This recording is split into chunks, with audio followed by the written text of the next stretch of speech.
Good morning बच्चे लोग। आज एक चैप्टर का क्वेश्चन आंसर्स करेंगे।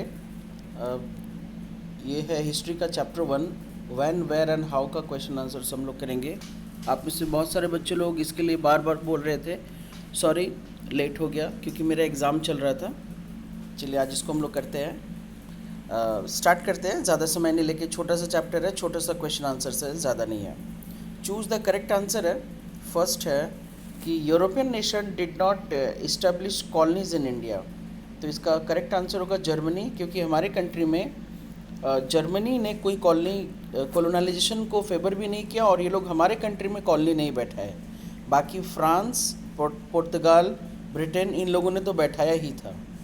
नेक्स्ट है the collection of documents related to the administration of the British India from 1600 to 1947 is called as. तो इसको हम लोग नेशनल आर्चीव्स ऑफ इंडिया कहते हैं, क्योंकि जितने भी डॉक्यूमेंट्स हैं जिसमें मैन्यूस्क्रिप्ट्स वगैरह आ जाते हैं, पॉलिसीज़ आ जाते हैं, एग्रीमेंट्स वगैरह आ जाते हैं, ये एक्ट्स वगैरह, ये सारे चीज़ों को इकट्ठा करके नेशनल आर्चीव्स में रखा गया है। नेक्स्ट है towards freedom is the title of the biography of Jawaharlal Nehru. उनके द्वारा ये लिखा गया किताब है टुवर्ड्स फ्रीडम। नेक्स्ट क्वेश्चन है this was one of the first vernacular newspaper. Vernacular newspaper का मतलब उस समय का बहुत ही इम्पोर्टेंट और इंग्लिश में मैगजीन छपता था, तो उसका नाम था कैलकाटा गैजेटी। नेक्स्ट है the national library of India is located eight, तो वो न्यू दिल्ली में है। नेक्स्ट सेक्शन में आते हैं, ये fill in the blank section है। The modern period of Indian history is known as colonial period. हम लोग अच्छी तरह जानते हैं कि हम लोग का जो मॉडर्न पीरियड है वो कॉलोनियल पीरियड के नाम से जाना जाता है, क्योंकि उस समय कॉलोनी ही था। मेडिवल पीरियड में तो जितने भी सुल्तान थे, मेडिवल पीरियड को हम लोग सल्तनत टाइम पीरियड भी बोलते हैं। और एंशियंट पीरियड में जो था उस समय हम लोग का राजा हर्षवर्धन तक, उसके पहले कुछ वही जो इंडियन रूलर्स थे वो किंगडम पीरियड हम लोग कहते हैं। मेडिवल पीरियड हो गया सल्तनत पीरियड, बिकॉज उसमें ज़्यादातर जो भी अरेबियन कंट्रीज़ वगैरह से जो भी आए थे, अफगानिस्तान वगैरह से, मुस्लिम राजा ही थे, इसलिए उसको हम लोग सल्तनत काल कहते हैं। एंड मॉडर्न पीरियड तक तो ब्रिटिशर्स लोग पूरी तरीके से राज कर रहे थे, इसलिए उसको हम लोग कॉलोनियल पीरियड कहते हैं। नेक्स्ट है for most of the modern period India was the colony of British. हम लोग अच्छी तरह जानते हैं। A survey is conducted to find out the detailed information about the places and things। तो ये जो कलेक्शन ऑफ डेटा, जस्ट इसको सर्वे कह सकते हैं कि सर्वे एक ऐसा प्रोसेस था। ब्रिटिशर्स लोग कोई भी काम करने से पहले सर्वे करना बहुत इंपॉर्टेंट रोल समझते थे।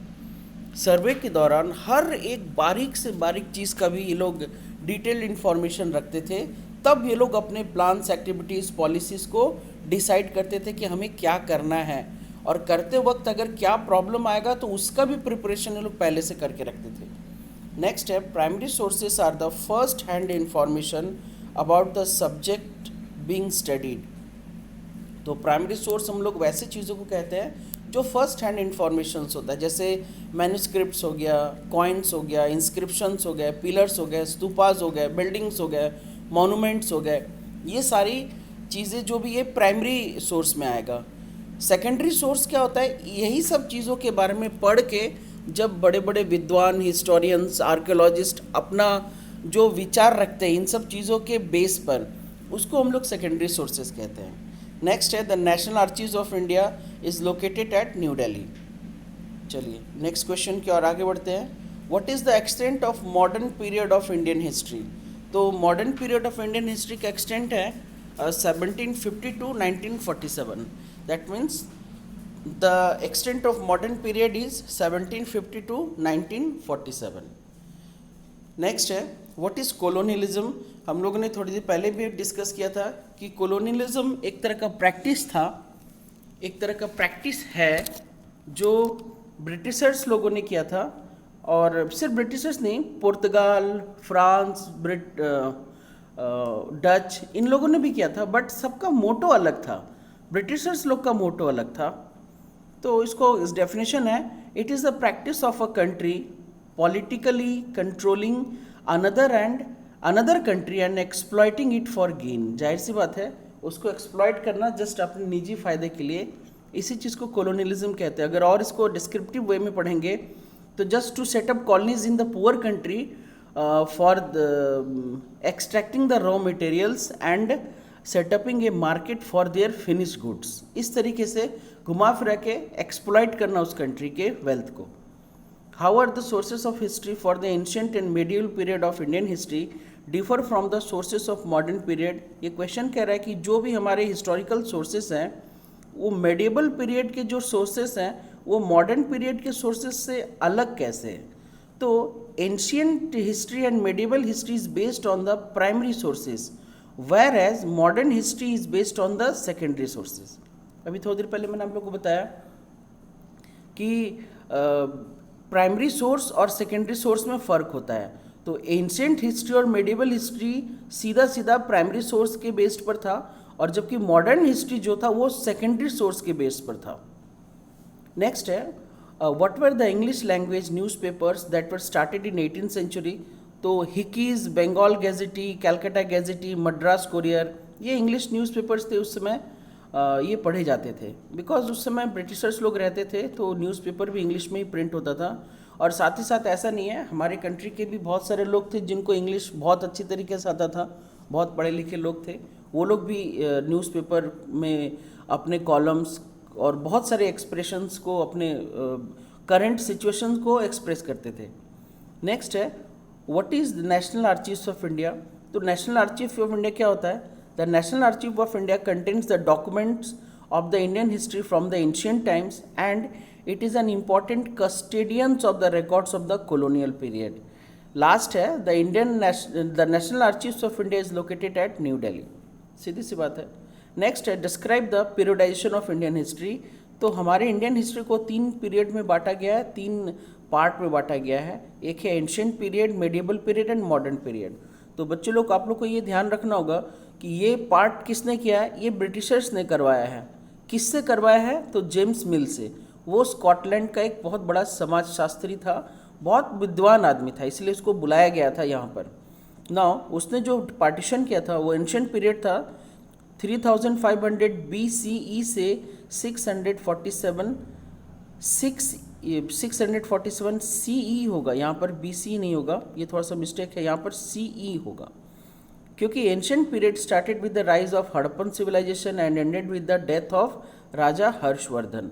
नेक्स्ट है मेडिवल पीरियड क्या है? 647 CE से 1750। तो बहुत सारे बुक्स में ना ये 647 की जगह पर 700 भी है, तो कंफ्यूज मत होना। एक्चुअली हम लोग के पास कोई फिक्स प्रूफ नहीं है, जस्ट अलग अलग विद्वान लोगों ने, अलग अलग इंटेलेक्चुअल्स ने थोड़ा बहुत आगे पीछे इन्फॉर्मेशन हो सकता है, बट हमारा जो बुक है उसमें 647 है, आप लोग को 647 लेकर ही चलना है। तो मेडिवल पीरियड 647 CE से 1750 तक था। इसमें क्या है, राजा हर्षवर्धन के डेथ के बाद से इस्टेब्लिशमेंट ऑफ ब्रिटिश रूल तक रखा गया है। और मॉडर्न पीरियड है 1750 से 1947 तक, मतलब डिक्लाइन ऑफ मुगल एम्पायर से लेकर establishment of British rule and ended with the India's independence, ये था मॉडर्न पीरियड। चलिए नेक्स्ट में आगे बढ़ते हैं। Give a brief overview of the modern period of the Indian history.